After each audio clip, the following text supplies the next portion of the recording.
Yep. Share my screen.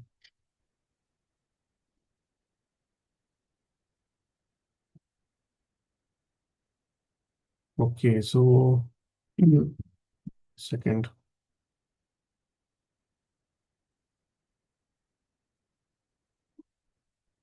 So last lecture we have seen the basic workflow of simple linear regression and multiple linear regression, right? It was a basic flow, meaning that we are just defining the data and then we are just splitting the data into train and test data set, and then we are just predicting on the new data, right? That's coming in. Now, for model evaluation, we need to know about the statistics, right? So let's see what all things we have to, learn from the statistics and what all we can apply for model evaluation. So let's say, let me create table. So let's say this is actual value. This is predicted value. So predicted value is the value predicted by model, right? Y cap. And let's take some random values. Let's say 3, 5, 2, 7, 4.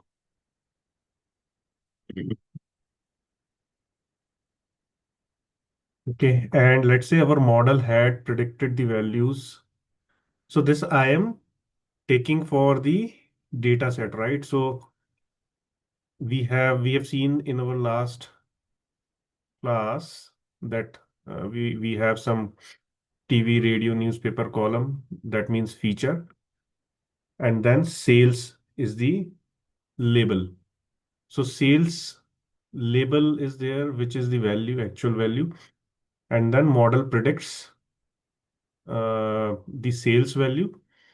So just consider that sales actual values are these one which we provide in our data set. So that's what it represent, actual Y, which is actual label values, and then the predicted values are the one that is predicted by the model.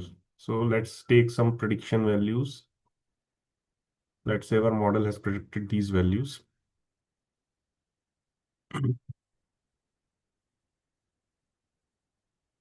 Okay. So these are actual values and predicted values. And then there are differences between actual and predicted values, right?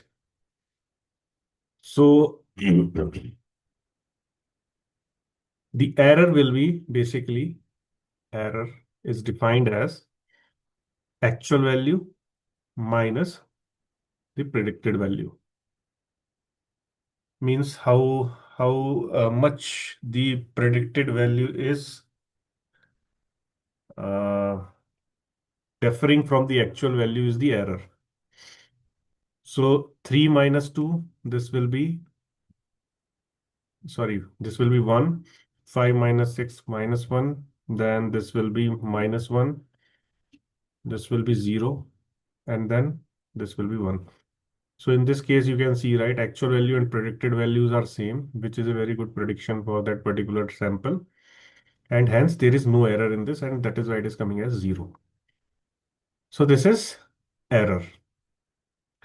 Now you can see error is coming up uh, in negative also, right? Now we want to remove this negative and we will take the absolute value, right? So that will be known as absolute error. So absolute error is nothing but the modulus of y minus y predict. Okay, so when we'll do the modulus, so it will become 1, this will be 1, this will be 1, this becomes 0, and this become 1. Okay. So this is absolute value, and this is actual error, and this is absolute error. Now next thing is squared error. So what is squared error? So squared error means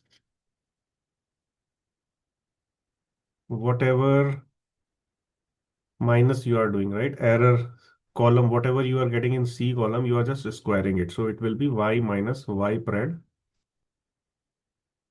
square. Okay, square of this.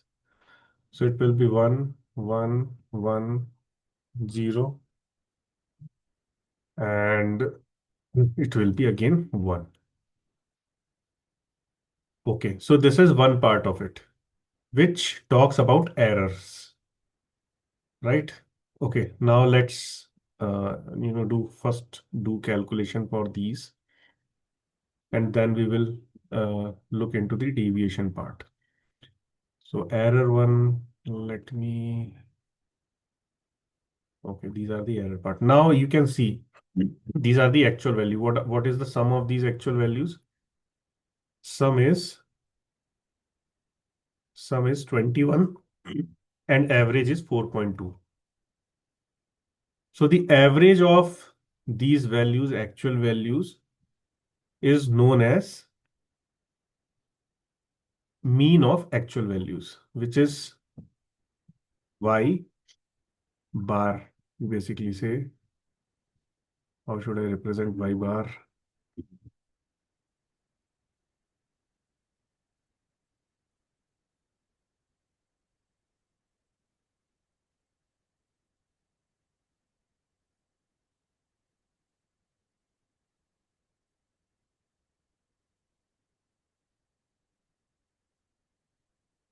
Okay, so this is y bar. So y bar is 4.2, which is mean of all the actual values, and it is known as mean of actual values.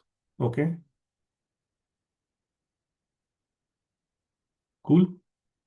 Now, coming to uh, the absolute error first, this one. Okay.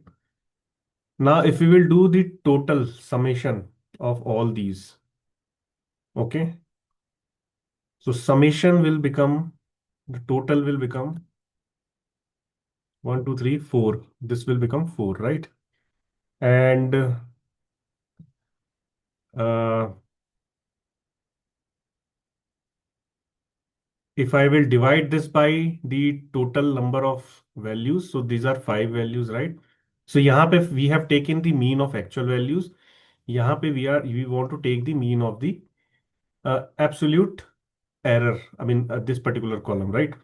So that will become, if I take mean, then mean will become, or average will become 4 by 5, right?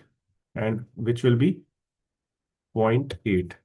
And this is known as mean absolute error. And we call it as MAE. Okay.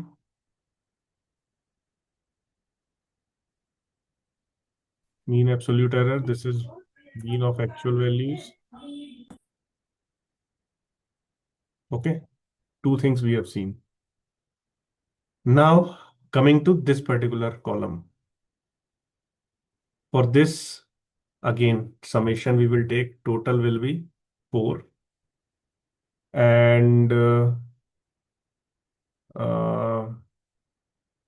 this summation is known as SS. Okay. Instead of that, uh, residual sum of squares, which we call as SSRES.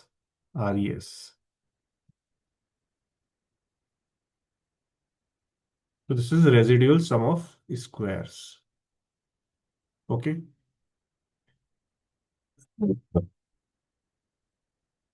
Now, if so, this is residual sum of squares, and uh,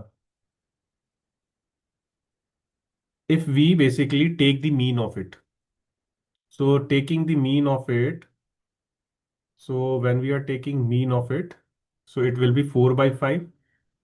So average will be SSRES divided by 5 in this case, right? Which will again come as 0.8. And this is known as mean squared error. Mean squared error, which we call MSE. Okay. So mean of absolute error is the mean of the absolute error. I mean the average of the absolute error. And mean of the squared error is the average of the squared errors. So MAE and MSE. These are two important terms in statistics when we talk about the regression problems in machine learning. Means when we will be doing the model evaluation. Okay, so these are the important things. And now, if for mean squared error, we if we'll do square root of MSE, it will become root mean squared error.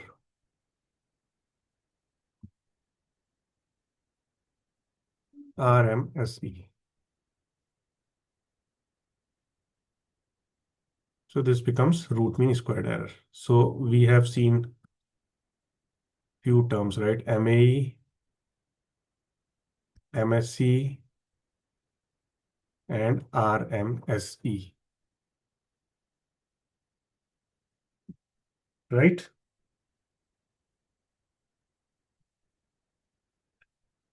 Okay.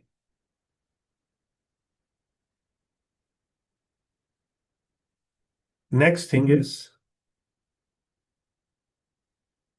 the deviation part. Let's see what are deviation related things. So y minus, so in every deviation, this mean of actual values will come.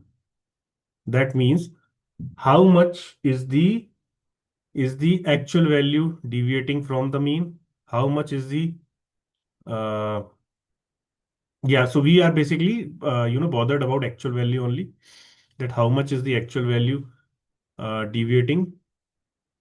So that basically comes as deviation. So y minus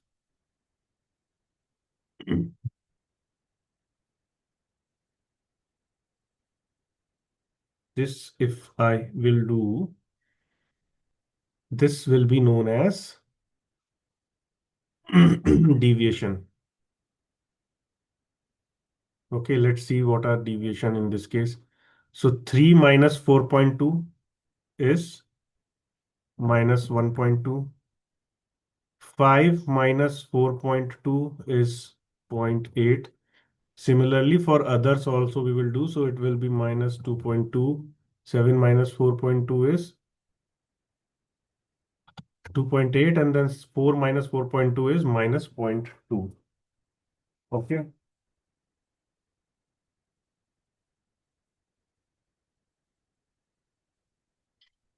Minus 0.2. Cool. So this is the deviation. Now, next thing is absolute deviation, right? What is absolute deviation?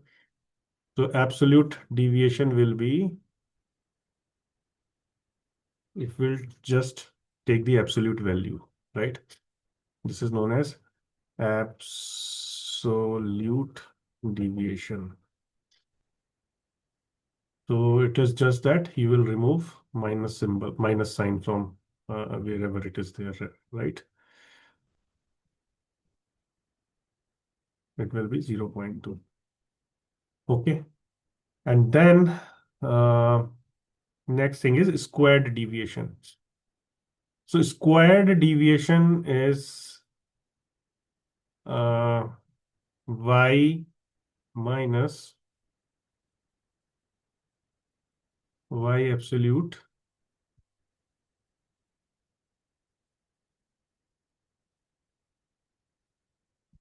square. Okay. So this will be squared deviation.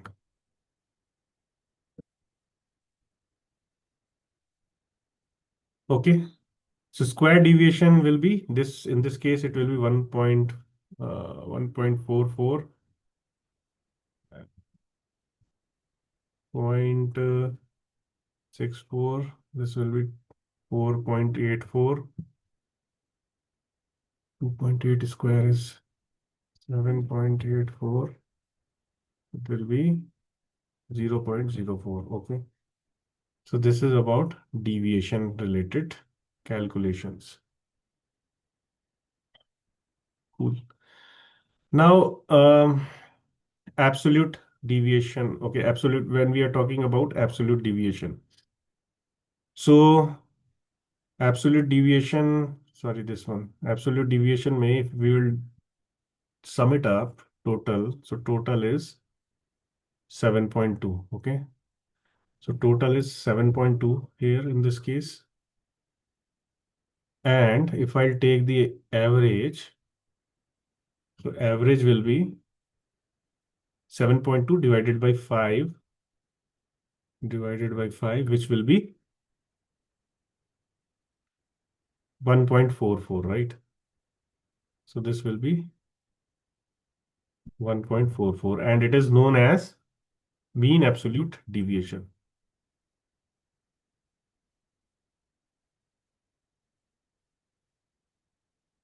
It's known as MAD, MAD. This is known as mean absolute deviation, which is known as MAD. Now, coming to the squared deviation. So square deviation ka when we will do sum, it will be 14.8, right? Total is 14.8. And this total is known as uh, total sum of squares, known as SSTOT. Okay. Total sum of squares. And for total sum of squares, if we'll do, let's say, if we will uh, take the mean of it, total sum of square ka. If we'll take square, average of this, so average will be 14.8 divided by 5, which will come as 2.96. So this thing is known as population variance.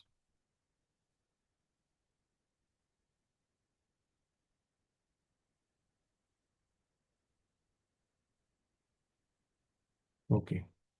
This is population variance. Now, so this is about population variance. Now there is one more thing. If we will take the, so here we are taking, we are considering all the five, samples, that is n samples. But if we'll take the average by considering n minus 1 samples, so average if I am considering for n minus 1 samples, so it will be actually 14.8 divided by 4, it will come as 3.7. And this, when we take average of n minus 1 samples, this is known as sample variance.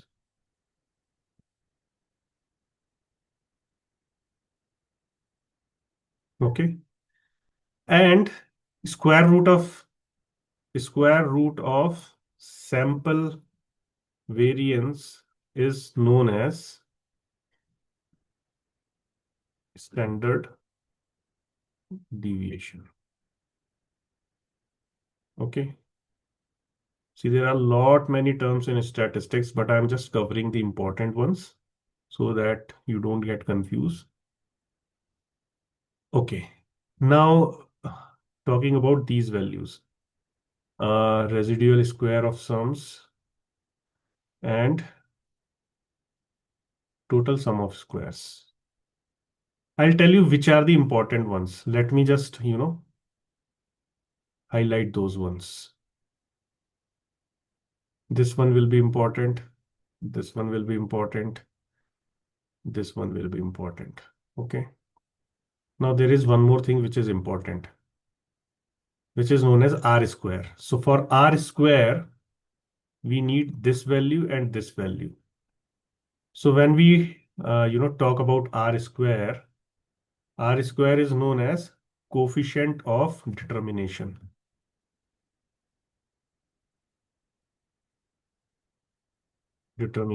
Which is known as R square, and it is calculated by 1 minus when you divide SSRES divided by SS of total. So if we'll calculate R square in this case, it will be 1 minus what is SSRES that we have calculated? SSRES is 4, right? This is the 4, correct? So 1 minus 4, and then what is the SS total sum of square, which is 14.8 in this case, right? When we did the calculation, so it will be 14.8. So when we'll calculate it, it will come around 0.7297. So coefficient of determination. This is very important thing in statistics. Okay. Now, okay, any doubts?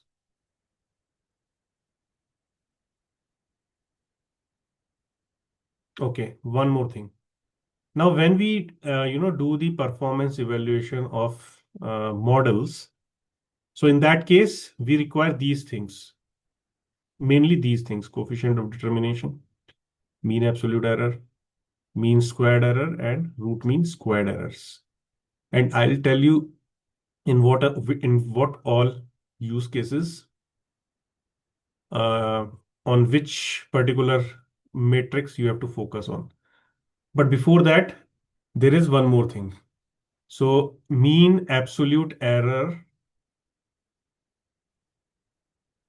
there is something known as mean absolute error percentage, mean squared error percent, root mean squared error percent. So what are those? Let's see that. So mean absolute error percent. So MAE percent. So MAE percent is known as MAE divided by the this particular mean of actual values, and then into 100. Okay, this is also an important thing because we will consider this only when we will do the model evaluation. Similarly, MSE percent is also calculated in similar way. MSE divided by mean of actual value into 100. MSE percent.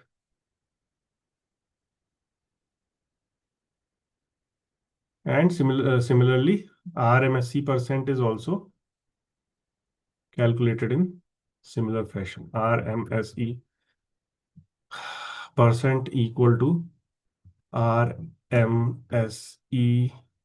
divided by mean of actual value into 100.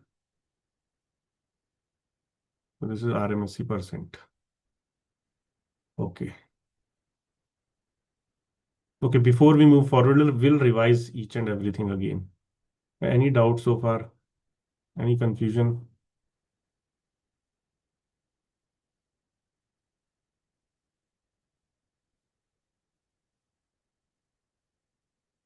Okay. So what we have done, first of all, we have listed down all the actual values and predicted values. Okay. So actual values I have noted down here, and these are the predicted values which are predicted by the model. Now, why we are taking this much pain of doing these calculation is because we want to find a way in which we can evaluate the model performance or whether the model is uh, doing the correct prediction or not.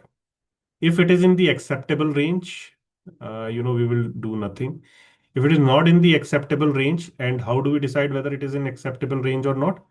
By using these, parameters that we have just seen. So if it is not in the acceptable range, we will take some steps so that uh, we implement those. And after implementing those steps, we will again calculate these, parameters till the time when these parameters will come in the acceptable range. So actual and predicted values we have noted down.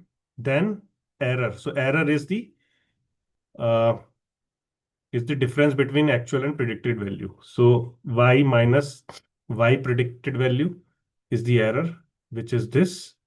Absolute error is, we will just ignore the negative sign. We'll take the absolute value of the error. That is known as absolute error. And then squared error. So squared error is the error of, the square of all the error that we are getting for each sample, which is this. Then the mean of actual value is the mean of the actual value, average of these values, right? That is the mean of actual value. Squared sum of squared error, residual sum of square. When we sum up these, then whatever total is coming is known as residual sum of squares. And for absolute error, when we take the average of this, it is known as mean absolute error. Okay, and mean absolute error percentage is when we divide mean absolute error by this particular mean of actual value. Then that is known as mean absolute error percentage. Similarly, for squared errors, when we are taking the average of the squared errors, when we are taking average of all these values, then it is known as mean squared error. And similarly, mean squared error percentage is calculated by dividing mean squared error by mean of actual value, which is this one, right? Mean of actual value.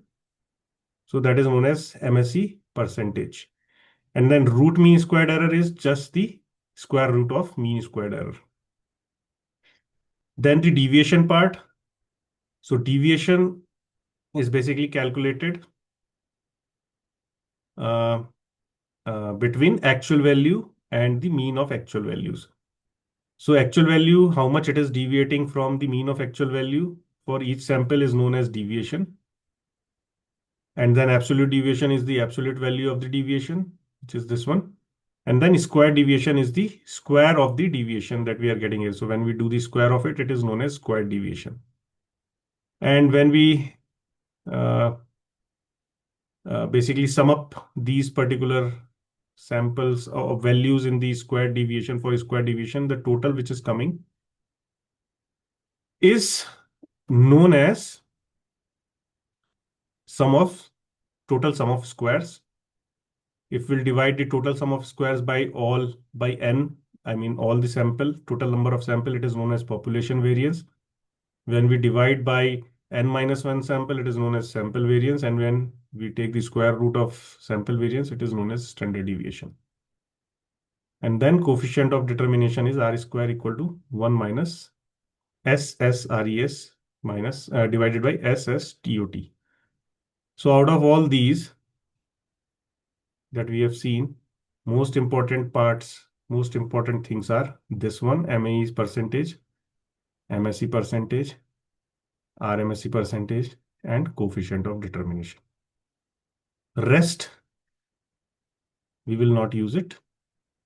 So we will basically be using these attributes for performance evaluation of the models. Okay, so this is the crux of statistics. in machine learning. Okay, any doubt before we move forward? No, it's clear. Okay. इसको rename it as statistics. Okay, now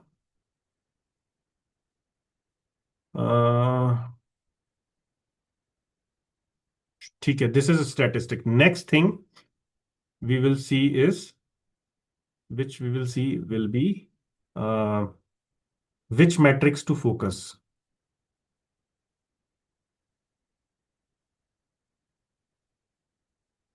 Okay, so इधर पे I'll create best metrics. Okay, we'll do one thing. We will just cover the theoretical part today. And as most people are out and are on vacation, they have messaged me, individually also. We will cover the theoretical part today.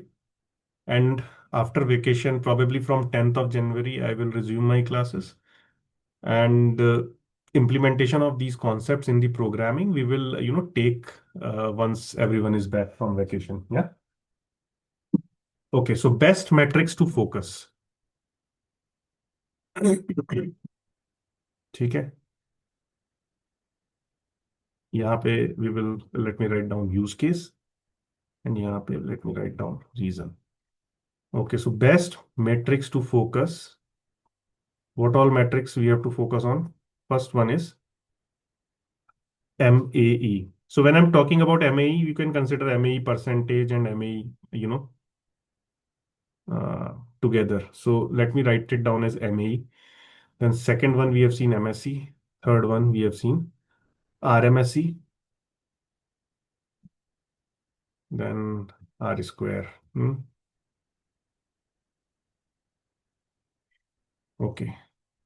So when we have to focus on MAE, means when for us, when does the MAE becomes the primary performance evaluation metrics that we have to, focus on checking whether the MAE value is in range or not.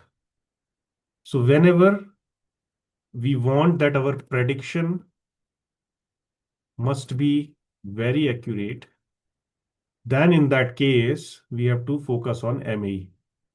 Okay, so we want that our prediction will be must be very accurate, yeah. So in that case, we have to focus on MAE.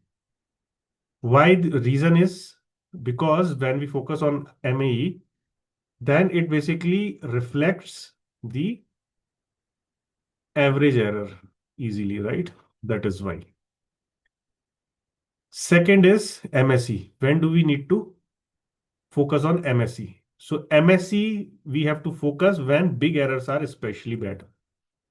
When big errors are especially bad and can cause a lot of damage.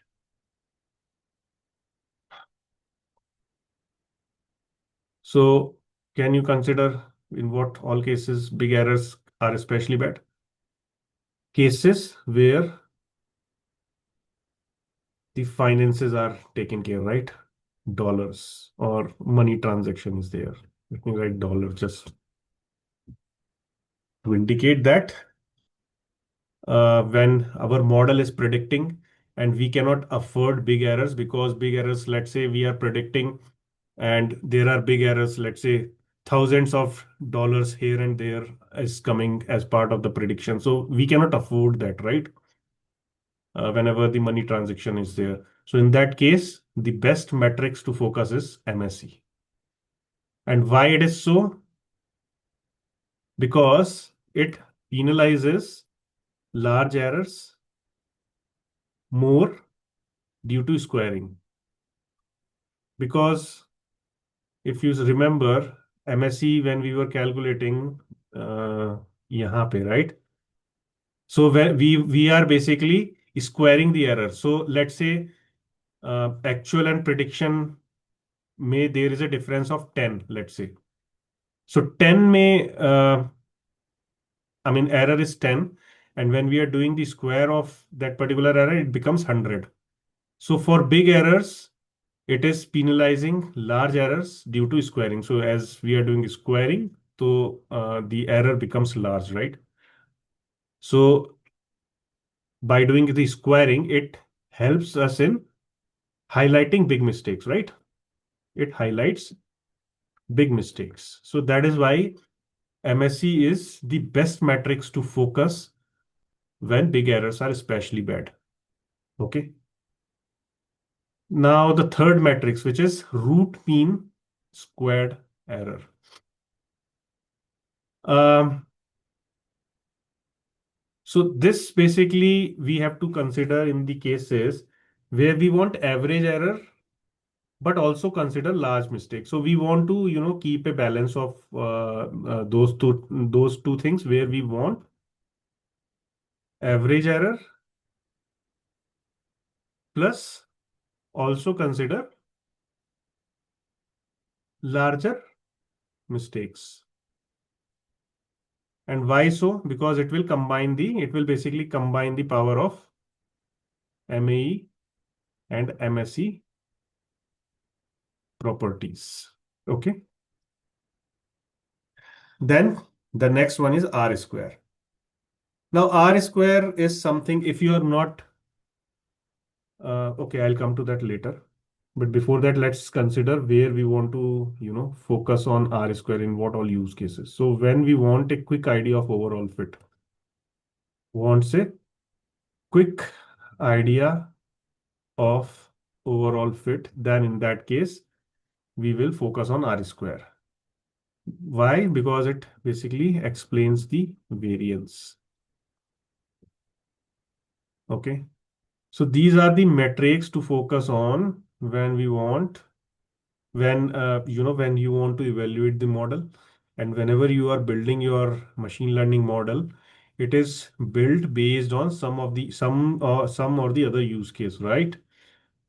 So in that case, you can, follow this kind of, uh, helping guide in order to decide which metrics to focus on. And if you're not sure which metrics I should focus on, you can probably go with R square and RMSE if you're not sure which one to pick up. And if you just want to pick one, you can pick R square. Okay, so this is about the matrix. Okay, now moving forward. Okay, let's take a 10 minutes break now. I think we will wrap up class little early. But yeah, there are 3 more things that I want to cover up. Uh, the first thing, okay, so we have covered 2 things. Now, next thing is the ranges for these values, and then the concept of overfitting and underfitting.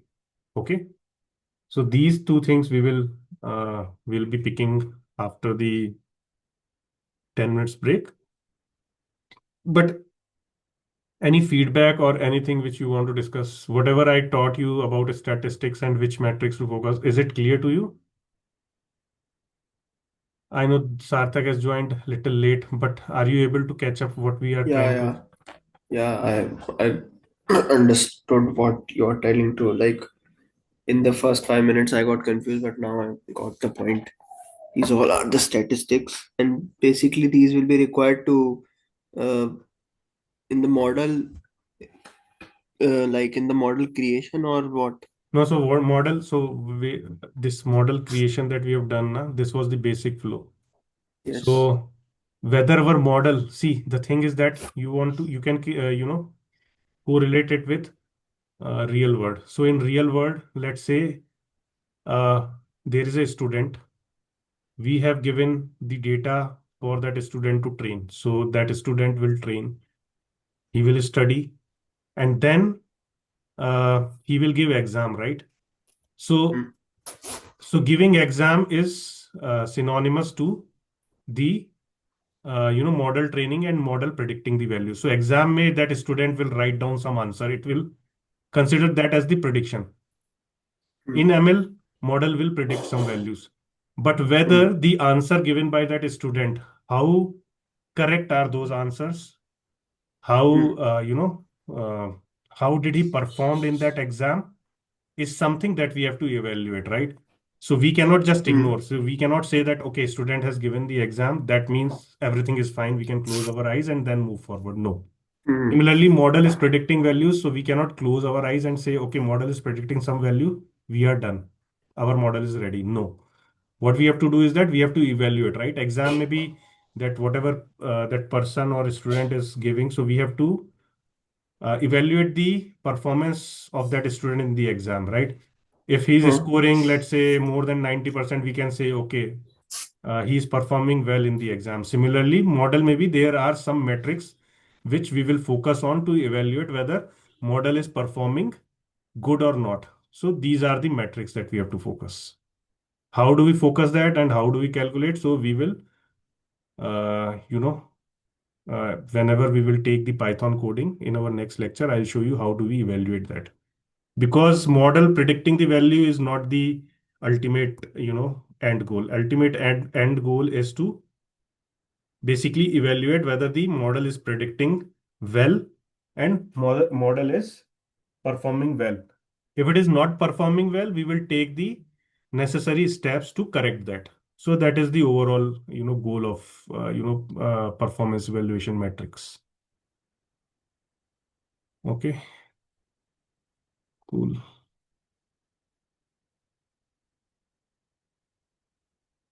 Okay, we'll take 10 minutes break.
Hey all. Okay, next thing we will cover will be the range of values. Range. So range means I'll talk about the range where that range will be considered as excellent, good, or poor. And then the respective matrices. So MAE percent I will consider here because percent makes whenever you will do the percentage, it will give the concrete range. If you'll just focus on MAE without percent, then based on the values, the excellent, good, and poor range varies. So that is why we consider MAE percentage. Similarly, MSE percentage, then RMSE percentage, and then R square.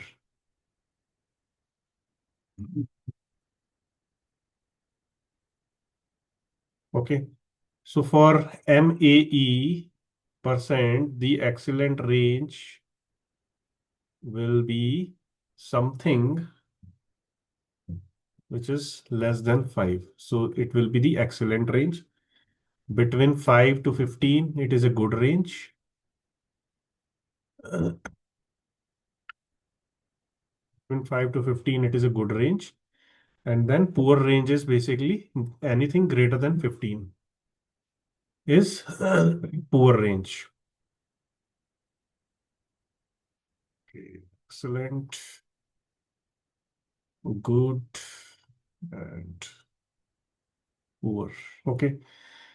For MSE percentage, anything less than 0.25 is good range, and between 0.25 to 2, it is a good range, and poor range is something greater than 2.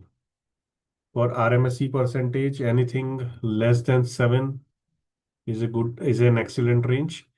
Between 7 to 20 is a good range, and anything greater than 20 is a poor range. For R square, uh, anything more than zero point 0.9 is an excellent range, and anything between 0.6 to 0.9 is a good range, and anything less than zero point 0.6 is a poor range. So you can see here in these metrics, the lower the value is, the better it is, right? Because these are the error metrics based on error. So lower the value means lower the error is, the better the model is, right? That is why in the excellent range, you can see that lower values are yielding excellent, excellent range basically. And for any of these, excellent and good range. So this basically, these, together, we can call it as acceptable range, right? And poor is something which falls under non-acceptable range. Okay. So now when we will be talking about model evaluation in future, we will be talking about acceptable ranges and non-acceptable range. Okay. So this is about the range, acceptable and non-acceptable range of various performance evaluation metrics. Okay. Now, what as part of model evaluation, what we do? So we have seen in our previous class, right? So we have splitted the data into train and test data set, right? And then what we will be do? We will, you know, on training data set, we do prediction for training data set also. And we will be uh, evaluating MAE percent, MSE percent, I mean, whatever metrics we want to focus on, but I'm writing down all here and R square. Okay. We will be doing that. And then next thing will be, we will be finding out whether the metrics falls under acceptable range or not acceptable range, right? That is one part. Then on the test data also, we will do prediction and calculate various matrices, performance evaluation matrices, like we did in training data set above, right? And then again, we will find out whether the matrix falls under acceptable range or non-acceptable range. Okay, so as part of this exercise, when we'll do, so coding mein, we will come up with two things. First is training data, whether it's an acceptable or non-acceptable range. And second one is for testing data, whether the test data, I mean, the matrices are in acceptable range or non-acceptable range. So these two things is eventually we will calculate. Now, based on test and training uh, ranges of the evaluation matrix, we will be creating one more table. So let me call it as overfitting, underfitting. Okay. Let me call it this as range, then gap, and then model fitment.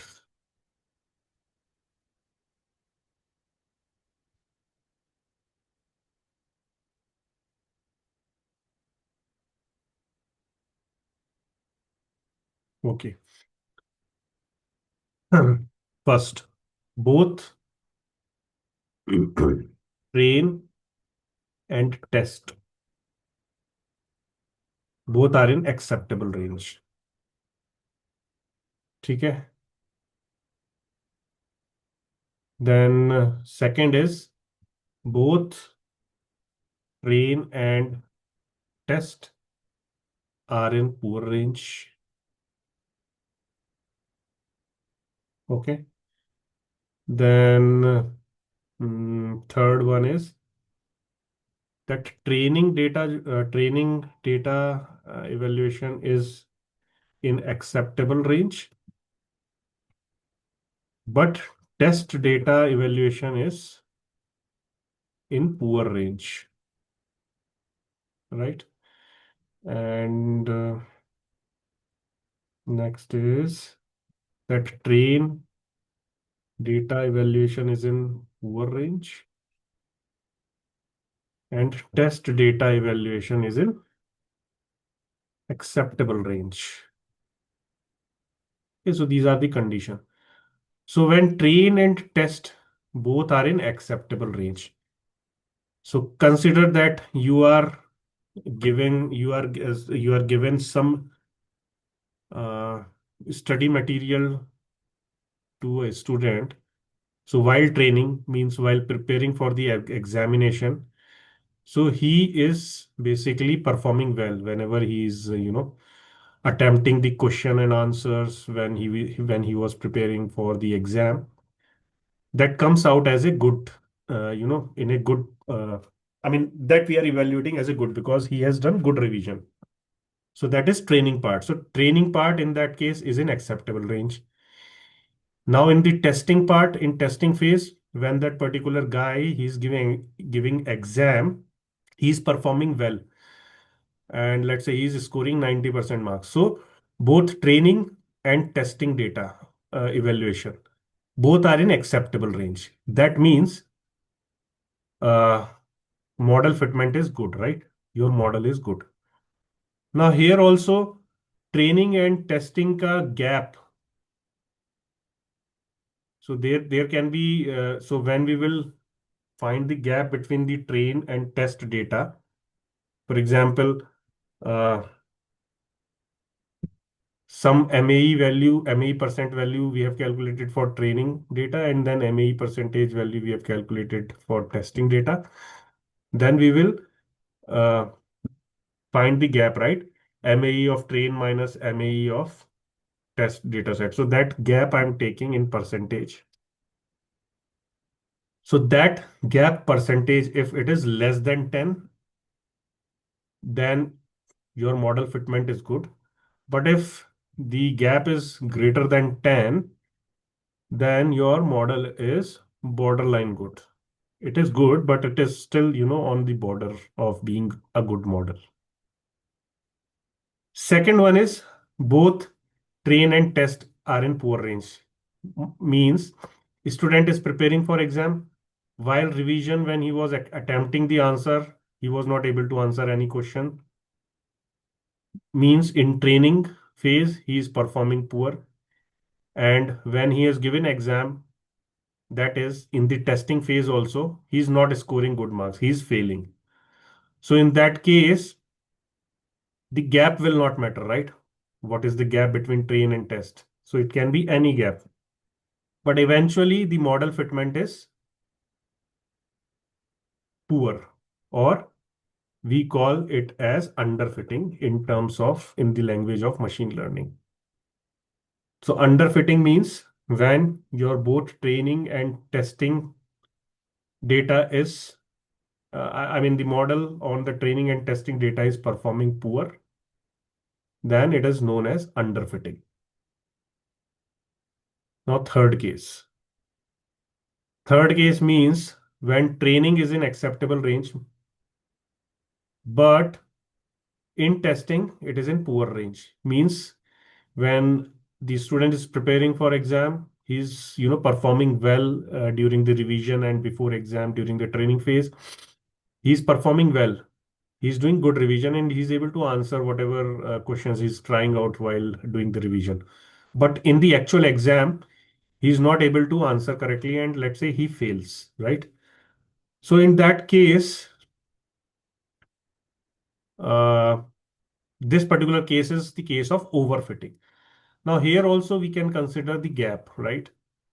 If the gap is less than 10 and if the gap is greater than 10. Gap between training and testing ranges, right? So if it is less than 10, then it is borderline overfitting, we can say. And we can accept it. We can be accepted. This model can be accepted. But if the gap is greater than 10, then it is a overfitting case, classical overfitting case. And the fourth case, training, it is in poor range, testing, it is in acceptable range. Means when a student is preparing and doing the revision and answering the question, he was not able to answer the question during the revision. But in test, he is performing well. Even if the revision is not good, he is performing well. So that is an unusual case, right? Either he is cheating or his luck is favoring him, right, in the exam. So that is known as unusual case, and we cannot accept this case, right? So in this case also gap can be anything, but that's an unusual case and we cannot accept this case. So these are the uh, various situations which will arise when you are evaluating the model. Now, two important things: underfitting and overfitting. So let's say you have calculated the performance evaluation of your model, and you are finding that your model is underfitting. So in this case, what steps you can take? So if your model is underfitting, the first step you can take is increase your model complexity. So increasing model complexity means, if let's say you are using a linear model, then instead of linear model, you can try out non-linear models. If you are using shallow decision tree, you can, use deeper trees. And if you're using shallow neural networks, you can try the larger networks. So means you have to increase the model complexity. So, and in case of underfitting, you first step you can do is you can increase the model complexity. Second step or second thing that you can do is add more informative features. So just reevaluate your features that you are using in the data set, and then you can go ahead and do feature engineering and add more informative features. So this you can do in case of underfitting. Now, in case of overfitting, if your model is overfitting, so in this case, you can, in your data set, you can try to add more samples. More samples means more rows in your data set, right? In our last example, we have seen, right? We have just taken 5 to 6 records or 5 to 6 rows, right? So when the model underfits, what you have to do is you have to add more samples in your data. Second step that you can, or second thing that you can do is remove the ir, irrelevant features. So you just have to reevaluate and see what all features you are using, and if some feature are irrelevant, you can go ahead and remove those, features, irrelevant features. So these are the things that you can do when your model is underfitting or overfitting. So the concept of underfitting and overfitting is clear. Any doubts in this? See, we are going step by steps, right? First, we have learned about statistics. Then, statistics, we have seen what all performance evaluation metrics are there. Then, as a second step, we have seen which metrics to focus on as per the use case. Then we have seen the range of acceptable and non-acceptable values for those, performance evaluation metrics. And then based on that range, acceptable and non-acceptable range, we are finally seeing how we can, evaluate that our model is overfitting and underfitting. And at this step, you will be able to know the performance of your model, right?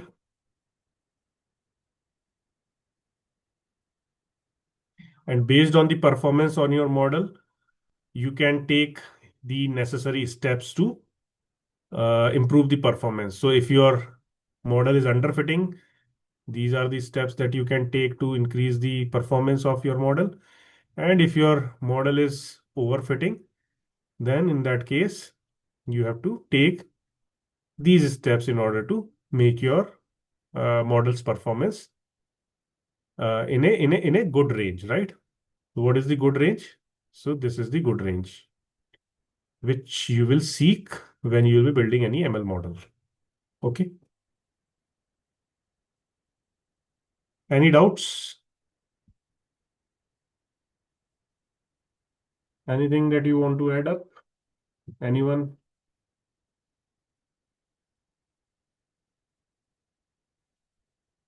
Okay, cool. So I think we will wrap up here itself. And whenever we will meet next, so we will write down the Python code where we will consider the model evaluation part. So how we will be fitting up all these concepts that we have seen today. in Python coding to evaluate our model. Because last time when we have seen, so this was a very simple basic workflow that we have seen in the Python code. Now slowly we will be fitting in more logic, code logic to implement these things that we have seen in today's lecture. And then we will see eventually how we will evaluate our model performance, and how basically the complete pipeline, ML pipeline looks. So ML pipeline means each and every step that you will implement to build your model. So each and every step when I'm talking, so each and every step means right from, selecting the data set, doing the feature engineering, cleaning the data set, till the model evaluation, where we will evaluate the model as per these concepts. So that we will see in our next lecture. I think in our next lecture, we will see, I think it will take almost the whole class to build the ML pipeline based on the model evaluation. And once that is done, we will then, move on to the classification problem. Okay, cool. I think that's pretty much it for today then. Thank you. So we'll meet on 10th of Jan. I think most of the people are requesting me individually to to take the break till third third wala weekend and then continue the classes from 10th January. So we'll meet on 10th January now. Have a nice Christmas and a wonderful New Year celebration. See you in the next class. Thank you.